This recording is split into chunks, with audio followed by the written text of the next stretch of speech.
बोलिए भारत माता की। ये शेखावाटी है, चूरू की धरती है।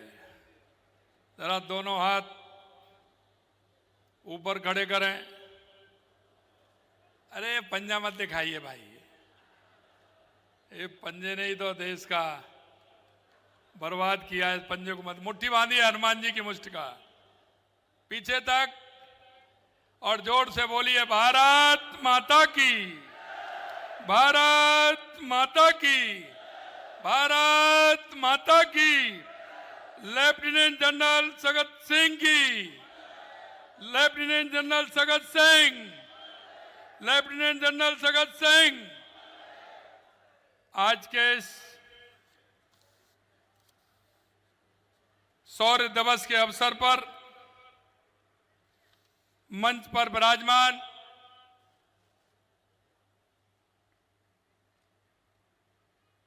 हमारे माननीय लोकसभा के अध्यक्ष, जिनको आप हमेशा देखते हैं, अभी आपने उनको सुना, ऐसे माननीय ओम बिड़ला जी, और हम सबके श्रद्धेय, जिन्होंने राजनीतिक जीवन में चूरू, सीकर, झुंझुनू नहीं पूरे राजस्थान में एक एक कार्यकर्ता को खड़ा करने का काम किया। ऐसे हमारे सिक्किम के महामहिम राज्यपाल सम्मानीय श्री ओम माथुर जी, माननीय केंद्रीय कृषि राज्य मंत्री भारत सरकार श्री भागीरथ चौधरी जी, माननीय मंत्री सामाजिक न्याय और अधिकारिता विभाग और यहां के प्रभारी भाई अविनाश गहलोत जी, भारतीय जनता पार्टी राजस्थान के वरिष्ठ नेता, आपके अपने लाडले, जिनका हमेशा एक नीचे के कार्यकर्ता से लेकर के सभी कार्यकर्ताओं से जिनका संजीव तरह से उनका परिचय रहता है, हमेशा वो काम करते हैं। ऐसे आपके बीच के नेता, आपके नेता सम्मानीय राजेंद्र राठौड़ जी,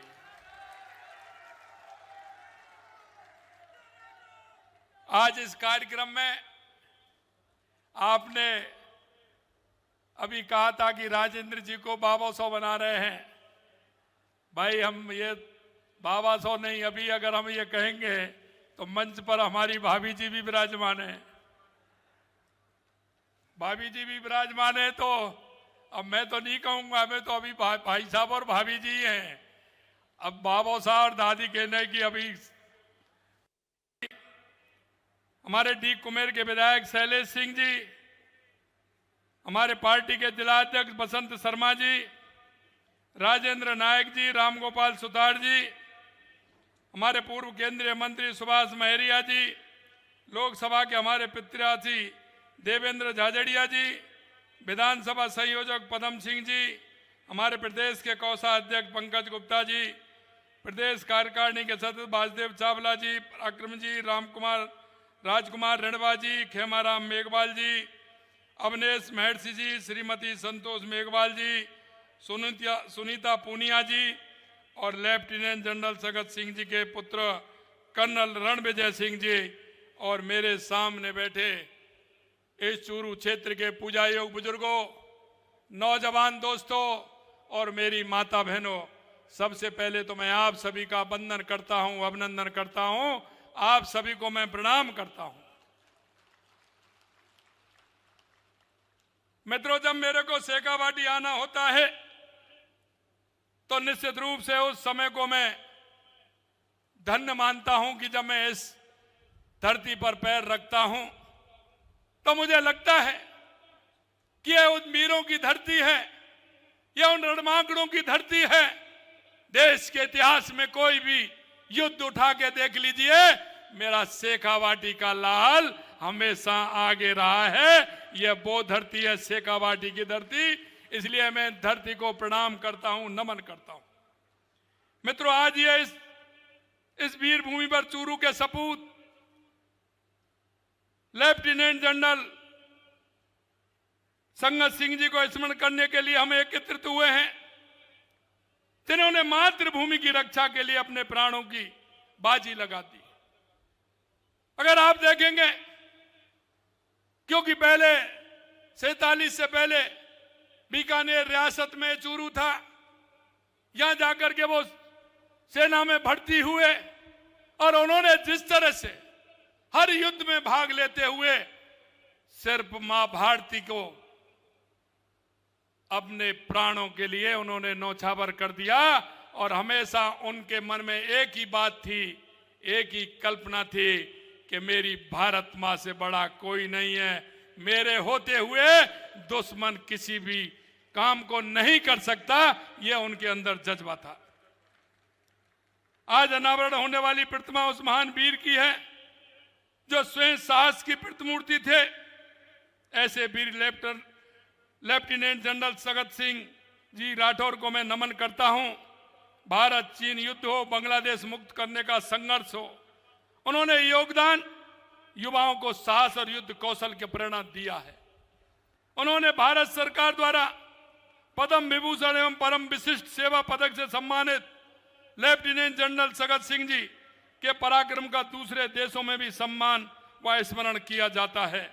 मेरे भाइयों, जो नौजवान 19 साल की आयु में सेना में भर्ती हो जाए और जीवन के अंत तक संघर्ष करे, वो मेरे शेखावाटी का लाल ही हो सकता है, वो चूरू का लाल ही हो सकता है। और ये हमारे युवाओं के लिए प्रेरणा भी है। उन्होंने इसके लिए 42 वर्ष की उम्र में पैराशूट से आवश्यक जंप लगाकर अपना पैराशूट बैच हासिल किया। कम उम्र में सेना के भर्ती में होने से उनके कॉलेज शिक्षा बाधित हुई, लेकिन 46 की उम्र में वे नेशनल डिफेंस कॉलेज से दीक्षांत हुए। लेफ्टिनेंट जनरल संगत सिंह जी ने भारत के पहले हेलीकॉप्टर सैन्य अभियान सहित कई सफल नवाचार किए। साथियों, लेफ्टिनेंट जनरल संगत सिंह जी की जन्मस्थली वीर भूमि चूरू ने देश को अनेक वीर और सैनिक दिए हैं, इसलिए मैं नमन करता हूं। मेरे भाई और बहनों, लगातार हमारी सरकार, चाहे हमारी केंद्र की सरकार हो या राज्य की सरकार हो, सैनिक कल्याण के लिए लगातार काम कर रही है। हमारी सरकार ने सेवानिवृत्त सैनिकों और शहीदों के परिवारजनों के कल्याण के लिए पूरी तरह सजग है। इस दिशा में हम लगातार काम कर रहे हैं। हाल ही में हमने डीडवाना कुचामन में राजस्थान के पहले एकीकृत सैनिक कल्याण परिसर की स्थापना की है, जिसमें पूर्व सैनिक और उनके आश्रितों को जिला सैनिक कल्याण कार्यालय, कैंटीन, चिकित्सालय और शहीद स्मारक से संबंधित सेवाएं एक ही परिसर में उपलब्ध कराई जाएंगी। हमारे जवान देश की रक्षा के लिए अपने घर से दूर तैनात रहते हैं। ऐसे में उनके आश्रित परिजनों को सुविधा देने के लिए यह केंद्र महत्वपूर्ण भूमिका निभाएगा। जल्द ही प्रदेश के अन्य भागों में भी इस तरह की केंद्र की स्थापना की जाएगी। आरटीडीसी के सभी होटलों, गेस्ट हाउसों में वीरांगनाओं को 50% और सेवारत एवं पूर्व सैनिकों को 25% छूट का प्रावधान हमने किया है। आवश्यकता नवीन जिला सैनिक कल्याण कार्यालय खोले जा रहे हैं। राजस्थान सरकार ने विभिन्न विभागों में रेस्को के जरिए कार्यरत पूर्व सैनिकों के मानदेय में पिछले 2 साल में 20% तक की बढ़ोतरी की है। द्वितीय विश्व युद्ध के पूर्व सैनिकों को मिलने वाली पेंशन 10,000 से 15,000 रुपए की सभी जिला सैनिक कल्याणों में मुफ्त कानूनी सहायता के लिए नालसा क्लिनिक खोले गए हैं। मित्रों, मैं कहना चाहता हूं, आज सभी को आपने देखा है कि कैसे हमारे वीर जवानों के महत्व के विषय में देश के यशस्वी प्रधानमंत्री नरेंद्र मोदी जी ने वन रैंक वन पेंशन को विगत सरकारों ने दशकों तक लटकाए रखा। हमारे प्रधानमंत्री जी ने, सरकार ने प्राथमिकता के साथ इसका निस्तारण किया। ये हमारे देश के यशस्वी प्रधानमंत्री नरेंद्र मोदी जी ने किया। कांग्रेस के नेतृत्व वाली सरकार ने घोटाले के अलावा कुछ नहीं किया। मेरे मित्रों, मैं कहना चाहता हूं, विदेशों से कम गुणवत्ता का सामान महंगी कीमत पर खरीदा जाता था, जिससे हमारे जवानों की सुरक्षा भी प्रभावित होती थी। हमारे देश के यशस्वी प्रधानमंत्री नरेंद्र मोदी जी ने मेक इन इंडिया का नारा देते हुए रक्षा क्षेत्र के में जो हथियार काम में आते हैं, छोटे से छोटा इंस्ट्रूमेंट से लेकर के बड़े बड़े तक आज पूरे देश के अंदर बन रहे हैं। हमारी सेना में जो हथियार काम आते हैं वो हमारे भारत के निर्मित हैं। इसलिए मेक इन इंडिया के लिए माननीय प्रधानमंत्री जी ने काम किया है। आप में से बहुत से लोग सैनिक परिवारों से संबंध रखते हैं। आप भली बात जानते हैं कि पूर्ववर्ती सरकार किस प्रकार राजनीतिक स्वार्थ के कारण सेना के बलिदान की अनदेखी करती थी, तुष्टीकरण की राजनीति करती थी। मैं कहना चाहता हूं मेरे भाइयों बहनों, हमारे प्रधानमंत्री जी ने युवाओं को विकास से जोड़ा तो वहीं सशस्त्र बलों को अनुशासित कार्रवाई से, और आज नक्सलवाद की समस्या का समाधान हो गया है। स्वार्थ की राजनीति करने वाले आज कहीं भी कई भाषा तो कभी जाति का नाम बोलते हैं। मैं आपको एक और मैं कहना चाहता हूं, हमारे देश के यशस्वी प्रधानमंत्री जी के नेतृत्व में सेना द्वारा की गई उसी surgical strike, Balakot air strike, operation Sindoor पर सवाल उठाते हैं और विदेशों में जाकर भारत की छवि धूमिल करने वाले ये कांग्रेस और इनके साथी लोग किस तरह की बात करते हैं। लेकिन देश के यशस्वी प्रधानमंत्री नरेंद्र मोदी जी ने हर क्षेत्र में जिस तरह से काम किया है वो आपके सामने है। मेरे भाई और बहनों, मैं कहना चाहता हूं, जब 2.25 साल पहले हमारी सरकार आई थी, हमने राजस्थान का एक रोड मैप बनाया। उस रोड मैप बनाने के आधार पर हमारे सरकार चल रही है और हमारे देश के यशस्वी प्रधानमंत्री जी हर क्षेत्र में लगातार राजस्थान के अंदर काम कर रहे हैं। आपने देखा ERCP योजना हो, यमुना समझौता हो, और मैं आपको विश्वास दिलाता हूं यमुना का पानी शेखावाटी में आएगा, जल्दी आएगा। 32,000 करोड़ रुपए की योजना बनी है। यह माननीय प्रधानमंत्री जी के नेतृत्व में हो रहा है। यही नहीं मेरे भाई और बहनों, आपके नजदीक में हनुमानगढ़ गंगानगर है। अगर पहली बार 5,000 करोड़ रुपए वहां की गंग नहर और इंदिरा गांधी नहर के लिए दिया है तो देश के यशस्वी प्रधानमंत्री नरेंद्र मोदी ने दिया है। यही नहीं, ERCP यमुना समझौता, अगर आप बात करेंगे ब्राह्मणी नदी से राजस्थान को पानी कैसे आए, उसकी भी योजना देश के यशस्वी प्रधानमंत्री नरेंद्र मोदी जी के नेतृत्व में बन रही है। आप देख सकते हैं हमारे किसानों को किसान सम्मान निधि 6,000 माननीय प्रधानमंत्री जी दे रहे हैं, 3,000 हमारी सरकार दे रही है। किसानों के लिए 150 रुपए गेहूं का बोनस देने का काम हमारी सरकार कर रही है। माननीय प्रधानमंत्री जी के नेतृत्व में ये डबल इंजन की सरकार काम कर रही है। लेकिन आपने देखा हमारी रिफाइनरी का उद्घाटन होने वाला था, किसी घटना की वजह से रिफाइनरी में उद्घाटन आगे गया है। लेकिन कांग्रेस के लोगों को देखिए कि राजस्थान के ऐसे अच्छे संयंत्र जो आते हैं उस पर भी राजनीति करते हैं। किस तरह की राजनीति करते हैं? अरे हम जानते हैं उन्होंने किस तरह से किया था जब उनकी सरकार 2013 में जाने वाली थी चुनाव से आचार संहिता 5 दिन पहले उन्होंने उद्घाटन किया। अरे आपने प्रावधान क्या किया? 4 साल उसको 5 साल उसको लटका के रखा। हमारे देश के यशस्वी प्रधानमंत्री नरेंद्र मोदी जी ने 2018 में उस रिफाइनरी का उद्घाटन किया, उसमें सुधार किया। राजस्थान का हिस्सा जो लंबे समय तक राजस्थान की सरकार को मिलेगा 26% माननीय देश के यशस्वी प्रधानमंत्री नरेंद्र मोदी जी ने किया। और आज मैं आपसे कह सकता हूं कि लगातार हम यह कार्यक्रम हमारा होगा, हमारी रिफाइनरी कुछ दिनों में फिर दोबारा से हमारा उद्घाटन होगा और देश के लिए यह रिफाइनरी सबसे बड़ी रिफाइनरी है। प्रदेश के लिए नहीं, ये देश के लिए बहुत बड़ा काम होगा जो माननीय प्रधानमंत्री नरेंद्र मोदी जी के नेतृत्व में होगा। लेकिन मैं इनसे पूछना चाहता हूं कि इन्होंने रिफाइनरी के नाम पर किस तरह के घोटाले इन्होंने किए थे, जमीनों के सौदा किए थे, उसमें काम करने वाले कौन था? कांग्रेसी लोग किस तरह से काम कर रहे थे? गहलोत साहब जरा उनका भी हिसाब ले लीजिए कि उनका हिसाब किस तरह से हमें लेना है। वहां की जनता जानती है, आज भी वहां की जनता कहती है कि इन्होंने किस तरह के वहां घोटाले किए हैं। मेरे भाई और बहनों, इस कांग्रेस की आदत जिस तरह से रही है, आपने देखा नारी शक्ति बंधन संशोधन अधिनियम आया था, हमारी बहनों को 33% आरक्षण मिलने वाला था। लेकिन कांग्रेस कभी चाहती है क्या? क्योंकि इनको तो विरोध करना होता है। धारा 370 पर इन्होंने विरोध किया, AECC पर इन्होंने विरोध किया। जहां कहीं देश के हित की बात आती है वहां ये विरोध करते हैं, सेना का अपमान करते हैं। मैं आपसे कहना चाहता हूं मेरे भाई और बहनों, ये वही लोग हैं जो हमेशा शेखावाटी के लिए यमुना का सपना दिखाते थे, चुनाव आते थे तो ये झूठ के पुल बनाते थे। ये कांग्रेस के लोग हैं, आपने इनको अच्छी तरह से देखा है। मैं आपको यह कहना चाहता हूं कि जब हमारी सरकार आई है, हमने एमओयू किया और हमारी डीपीआर बन गई है। आने वाले समय में शेखावाटी को पानी आएगा, यह भी मैं आपसे कहना चाहता हूं। ये नारी का सम्मान नहीं कर सकते, किस तरह की इनकी स्थिति है। मैं आप तो यही कहना चाहता हूं, ये हर तरह से हर काम का विरोध करते हैं।